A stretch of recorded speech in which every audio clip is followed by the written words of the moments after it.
What's up, basketball fans? Welcome to the Vraj Report. I'm going to be talking about 5 players that will make the leap into superstardom next season. Now, there's a lot of variables I looked into the previous season, what kind of jump they made, and also just the impact that they had on their team as well. So I'm going to be going through the list of 5 players. So if you're ready to watch this video, make sure to give it a thumbs up. And if you wish to hit the subscribe button as well, that would be very much appreciated. So with that being said, let's get into today's video. Now, as you guys know, I do like to give out shout outs on my channel, and the shout out for today's video goes out to Sean. So Sean, thank you so much for supporting this channel, to your likes and comments. And let's get into player number 1 here, who I think will make a massive leap next season. His team with him in the lineup was 28-28. Without him, they were 7-19, and it tells you the kind of impact this player has. He's listed at 6'5", only 23, doesn't turn 24 until next season, mid next season. And this is Tyrese Halliburton we're talking about. I mean, taking a look at his statistics, it kind of goes a little bit underappreciated because the Pacers not only did not make the playoffs, but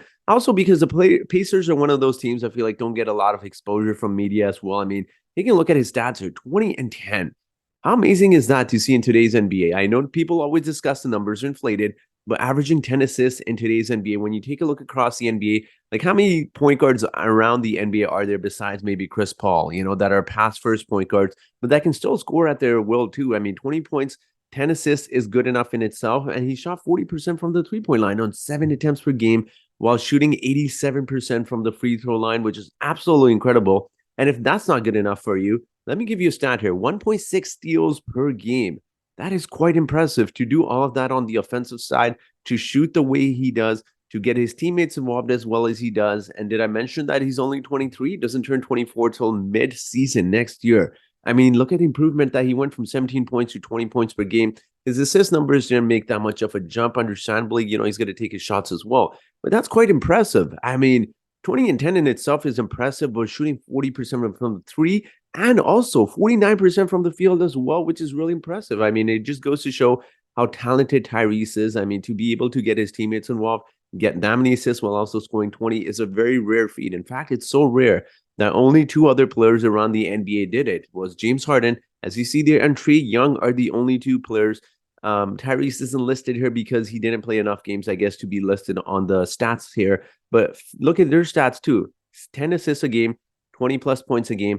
But look at their field goal percentage, 44 and 42% for Trae Young. They also didn't shoot the ball above 39% from the three-point line as well. So, I mean, Tyrese is doing all of that. What does that tell you? And then again, I mentioned their team record as well.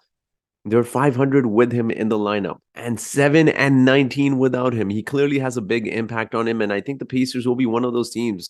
Do not be surprised, and I'm not even a Pacers fan, and I'm telling you this. They might be top 5 in the East next season, and people are going to wonder how they never spoke about Tyrese Halliburton. He just has all the tools. He can guard some of the smaller point guards. He can guard, obviously, the bigger point guards. He can even guard shooting guards as well. He has the skill set. He has the speed. He has all of the tools necessary for modern NBA, and it's like I said, it's really hard to find point guards that are able to facilitate at his ability while also being able to get their own as well. So he's someone I view very highly of. I think he's going to take the superstar level. He's going to take it next year. I know people may not believe it. Believe me, guys, when I say this, next year he's going to be starting point guard for the East All-Star team easily, and you're going to be looking at him very different next year when the media starts hyping him up, and that's when all the fans will bandwagon on him and when people are buying his jerseys. But he's the first player I have on his list here, and the second player I'm going to jump into here, well, might surprise some of you guys as well. Now, the second player on our list is also got a name of Tyrese, but it is Tyrese Maxey. Now, it's going to surprise a lot of people when we talk about Tyrese Maxey and superstar, let alone being an all-star. Well, we know all those James Harden rumors. There's very likely James Harden is going to get dealt sooner rather than later. He's also an expiring contract. So the 76ers cannot just wait like they did with Ben Simmons.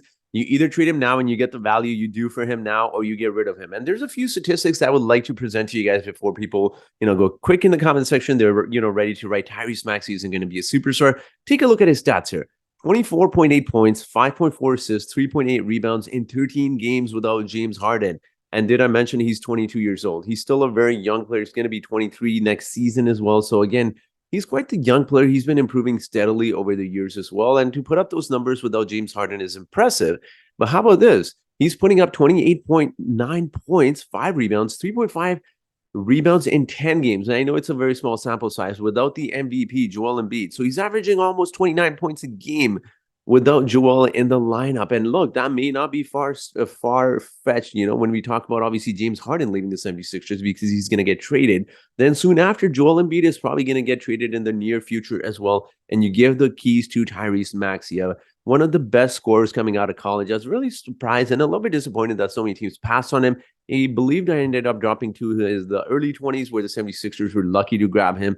And he's definitely going to be a stud next season. His combination of size, not size so much, but his combination of skills with his ability to accelerate. And I don't want to compare him to De'Aaron Fox, but the way you see De'Aaron Fox accelerate, his speed is absolutely tremendous. He's one of the more unguardable players in the NBA because of the way he's able to move around the court with and without the basketball as well. He's got so much speed. It's absolutely insane. It makes it a nightmare matchup for anyone on the defensive side to guard him. So I think he's got the tools there. And also, like, you take a look at the stats. I'm going to put this up one more time here. Without Joel Embiid, he's not a great 20-point shooter. He shot 44% on 8 attempts per game.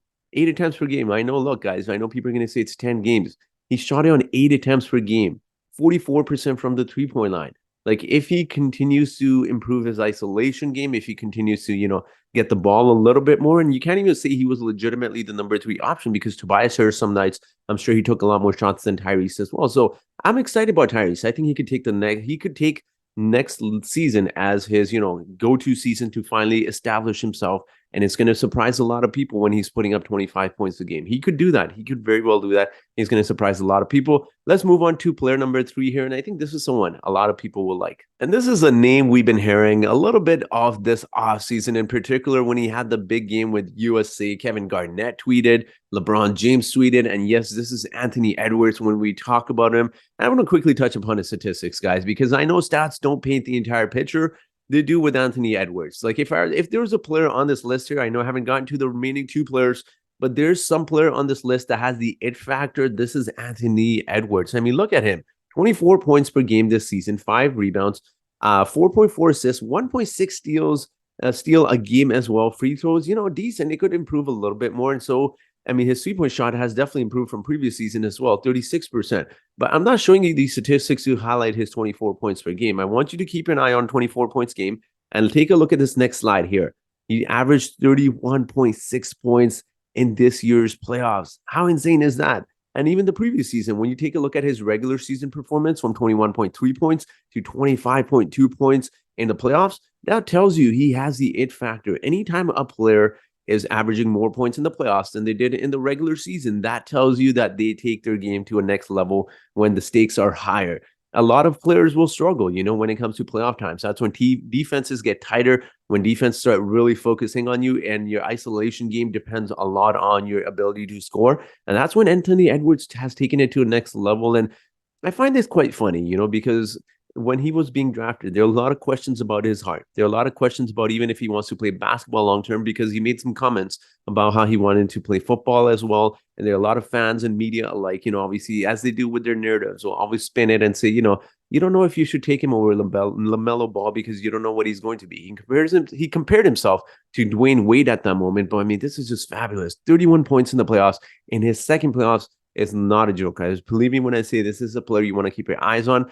And do not be surprised. Do not be surprised if at some point next season we hear some sort of talks about him being a top 10 in MVP voting. That's just all I'll say. I really like Anthony Edwards. Obviously, does depend on team success as well. We don't know how Minnesota is going to do as well. So again, I really like Anthony, and he's definitely got the it factor. He's got that old school attitude about, the Black Mamba mentality, if you want to call it. I don't want to say exactly that, but he's got the attitude about him. He carries on and off the court. So I like him. I think he's going to have a big season. And let's move on to our next player here. Now, this is a player who was known as a 3-and-D on the Phoenix Suns and surprised everyone, including himself, when he performed the way he did on the Brooklyn Nets. And yes, this is Mikal Bridges. I mean, he went from averaging 17 points per game to 26 points per game. That is absolutely insane. That is a near... God, my math is terrible. That's a near 9-point jump there in point production.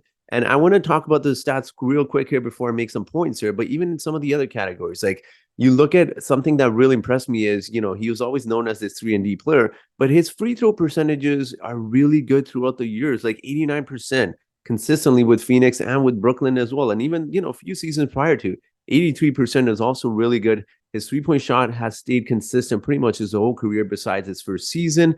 I mean, I don't know what to say about Mikal Bridges. What can you not like about this guy? I'm not even a Brooklyn Nets fan or a Mikal Bridges fan. Oh, he has all the tools necessary. He has the size. He's 6'6", and I want to talk about this because growing up watching 2000s basketball, and anyone that may have grown up to watch it, we had these guys that were 6'6", listed as shooting guards at that point. Kobe Bryant, 6'6" shooting guard. And this is going to bring some of that old stuff back. Now, I know guys like LeBron and KD came into the league, and technically they were listed as small forwards, and Mikal Bridges is listed as a small forward as well. But there's certain things, guys, we cannot deny. There's certain things the human body can do. No matter how much you try to deny it, guys that are 6'6" can do some things a little bit better, even when you compare them to superstar players like LeBron, who's 6'8", 6'9", KD, who's, mystery 6'10", 6'11". There's certain things they can do better. Mikal Bridges can guard most shooting guards pretty much the entire game. He can guard point guards for the majority of the game. Although LeBron and KD, I'm sure, could have done that many years ago, it's not something you could ask him to do the entire game. So again, Mikal Bridges is just going to be that superstar that is able to do it all. He can hit his jump shots. He can hit the three-point ball. He can create his own shot in isolation. And I think the most important thing about when we talk about, superstardom is when you get guys coming from a team like the Phoenix Suns, are a really good team, and to the Nets team that weren't really all that great after they traded their superstar players, is look, someone who averages, let's say, 14, 15 points a game. He averaged 17, right, on the Suns. Someone who averages 14, 15 points can maybe average 20 points per game, but he might take a lot more shots. He might be taking 22, 23 more shots, and the efficiency might not be there. Whereas with Mikal, the impressive thing is 47%. 47%, his efficiency improved while being a number one option. He went from being essentially the third and fourth option on the Phoenix Suns to being a number one option and scoring that much. And again, this isn't something that happened during the offseason. This was something that happened in the middle of the season. So he essentially went from being a 3-and-D really good role player to being a number one option on a playoff team, and a mediocre playoff team, and he excelled at that. So now imagine him having an offseason going into next season to preparing for that first option, being the first option on offense. I mean, this is going to be amazing. And do not be surprised if he hits, close to the 29 points per game. And a lot of people are going to love him, man. He's doing something wonderful. And he's a really humble player. How can you not like Mikal Bridges? Humble player, down to earth. I think there's just nothing to hate about him. How can you dislike such a player? And I'm expecting big things from him next season. Now, the last player on our list here, guys, I know this player might not be someone that a lot of people may expect, and I'll give a shout out at the end, because I was thinking of a particular player I would really want to put on this list, but I just don't see that particular player, who I'll mention at the end of this video, as a superstar. But this is a player who went toe-to-toe with Stephen Curry, exchanging baskets in the clutch. And this is no other than De'Aaron Fox. I mean, I know he's a little bit on the older. He's not, not older, but compared to some of these other guys, when we're talking about 22-year-olds, 23 years old, he's about to be, I believe, 26 or 27. He's about to be 27. He's 26 already. De'Aaron Fox. Again, the numbers may not necessarily indicate it when we talk about star players. I mean, he went from averaging 23 to 25, and some people point out, well, he averaged 25 a few seasons ago. His numbers aren't as impressive as some of the other players, in terms of superstars. But in terms of that, look, 6 assists a game, a steal a game. Free throw percentage could get a little bit better, 78%. 3-point shot isn't necessarily there. I don't think he ever will be. Field goal percentage was amazing, 51%. Him and Domantas Sabonis really worked off each other. And I know this is one of those players that the numbers may not indicate superstardom, but when you talk about players that can have an impact on the team, that can really enhance a team's performance, I think the Sacramento Kings, if they keep their core intact, I'm not saying they're going to win a championship, but if they keep their core intact, they could be that next exciting team like the Golden State Warriors. Again, I'm not saying they're going to be Golden State Warriors. They're not going to be a dynasty, but they're going to be a very exciting team to watch with how they move the ball. And of course, Mike Brown, ex-Warriors, assistant coach as well. He's there leading the squad, so he knows how the ball movement works, and it works perfectly for De'Aaron Fox. We've seen this. I want to say he's a superstar in the making a few seasons ago, but it was just a little bit confusion because they didn't make the playoffs. Also because Tyrese was there, then they weren't sure who's the point guard. They're kind of playing off of each other. But what I saw in the playoffs was nothing short of superstardom. I mean, you saw what he did in the playoffs. They were double teaming him. The Warriors were double teaming him. That's how good he was in the clutch. He was exchanging basket after basket with Steph Curry. And I was watching these games, and it's one of those games you just have to sit back and admire as a neutral NBA fan. It was amazing to watch. I think De'Aaron Fox is going to take that leap to superstardom. I'm not going to say he's going to win the MVP. I'm not saying he might not even start in the All-Star game because of how stacked the Western Conference is in terms of, point guards. You got Dame there. You got Steph Curry there as well. So again, we'll see what happens. But in terms of, one of those really established great players around the NBA, I think De'Aaron Fox will definitely be that. And I also want to make a special mention as well. I mean, I was looking at, guys that made a huge jump last season. I was tempted to put Lauri Markkanen on there, but I just don't see him as a superstar. I think he could be an all-star player. But I mean, the guy improved. He won most improved player last year. He had an 11-point jump from the previous season.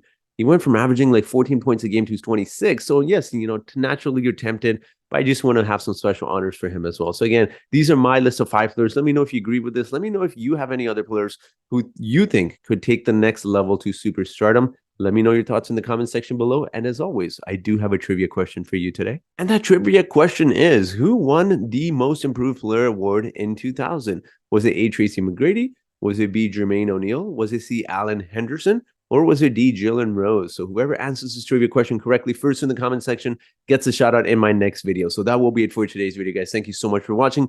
Make sure to hit the subscribe button as well. And that will be it for today's video. So thank you once again.